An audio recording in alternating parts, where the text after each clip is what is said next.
नमस्कार। बहुत सारे मरीज़ मेरे से पूछते हैं कि डेंटल इम्प्लांट लगाने के बाद में यदि हमें कोई मिसिंग टूथ को रिप्लेस करना है, तो जैसे कि अभी डेंटल इम्प्लांट्स बहुत अच्छी टेक्नोलॉजी है, न्यूअर टेक्नोलॉजी है, जिसके द्वारा हम मिसिंग टूथ को रिप्लेस करते हैं, नए दांत लगाते हैं, उसमें हमें कितना समय लगता है। बेसिकली डेंटल इम्प्लांट बहुत प्रकार के होते हैं। एंडोशियस इम्प्लांट होते हैं, बेसल इम्प्लांट होते हैं, कुछ स्मूथ सरफेस इम्प्लांट होते हैं। तो जनरली इसमें से कौन सा अच्छा है, कौन सा ख़राब है, तो कभी भी कोई भी मेथोडोलॉजी हमेशा अच्छी नहीं होती और कोई भी मेथोडोलॉजी हमेशा ख़राब नहीं होती। जो रूटीनली सबसे अच्छे इम्प्लांट हम माने जाते हैं, एंडोशियस इम्प्लांट को माना जाता है, जिसमें लगभग 3 महीने का समय लगता है, इनफैक्ट 3 से 4 महीने का समय लगता है ऑस्टियो इंटीग्रेट होने पे, और उसके बाद हमें दांत लगाना चाहिए। लेकिन कई बार अगर किसी पेशेंट की बोन की क्वालिटी अच्छी है, मतलब डेंस बोन है, उसमें मेडुलरी बोन ब्लड सप्लाई अच्छी है, तो हम उसमें जल्दी भी इम्प्लांट के बाद दांत लगा सकते हैं। तो सबसे पहले आज हम जानते हैं कि डेंटल इम्प्लांट में हमें समय लगता क्यों है।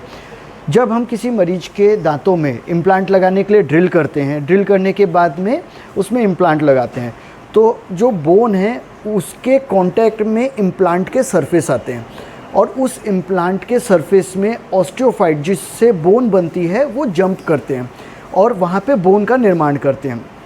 यदि हमारा कांटेक्ट अच्छा है और बोन अच्छी क्वालिटी के, बोन जैसे 4 क्वालिटी की होती है, D1, D2, D3, D4, D1, D2 bone है, बोन का कांटेक्ट अच्छा आ रहा है, पेशेंट हेल्दी है, उसकी रिकवरी, उसकी जनरल मेडिकल कंडीशन अच्छी है, और यदि हमारा जब इम्प्लांट को टाइट करते समय, जैसे स्पेशली हम फुल माउथ आज कंप्लीट टूथ रिप्लेसमेंट करते हैं और हमारा 35 के ऊपर हमारा टॉर्क जा रहा है, टॉर्क मतलब इम्प्लांट को कसने के लिए जो फोर्स लगता है, तो हम उसमें इमीडिएट लोड कर सकते हैं।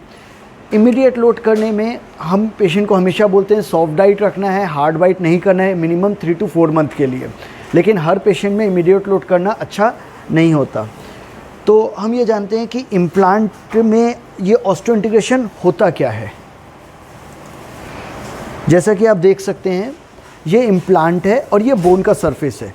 जब इसका कांटेक्ट अच्छा बनता है तो यहाँ पे हमारे ऑस्टियोफाइट होते हैं। माइक्रो लेवल पे हम देखें तो थोड़ा सा गैप होता है, उसमें ऑस्टियोफाइट आते हैं, न्यू ब्लड वेसल्स बनती है, उसमें कैल्शियम का डिपोजिशन होता है और फिर एक बोन का फॉर्मेशन होता है। ये जो चीज़ है लगभग 3 महीने का समय लेती है, जिसे हम ऑस्टियो इंटीग्रेशन कहते हैं। ये ऑस्टियो इंटीग्रेशन होने के बाद टीथ को रिप्लेस करना ज़्यादा अच्छा होता है, ज़्यादा सेफ होता है।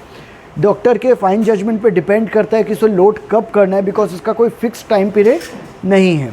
तो डेंटल इम्प्लांट में दांत हमें कितने समय बाद लगाना है, ये मरीज की जनरल कंडीशन, बोन की कंडीशन, इम्प्लांट का पैटर्न, इन सारी चीज़ों पे डिपेंड करता है। अमूमन हम समझने के लिए समझ सकते हैं कि डेंटल इम्प्लांट लगाने के 2 से 4 महीने के बीच में हमें दांत लगाना चाहिए। यदि बोन बहुत अच्छी है तो हम इमीडिएट लोड कर सकते हैं, बट उसमें प्रिडिक्शन थोड़ा कम होता है।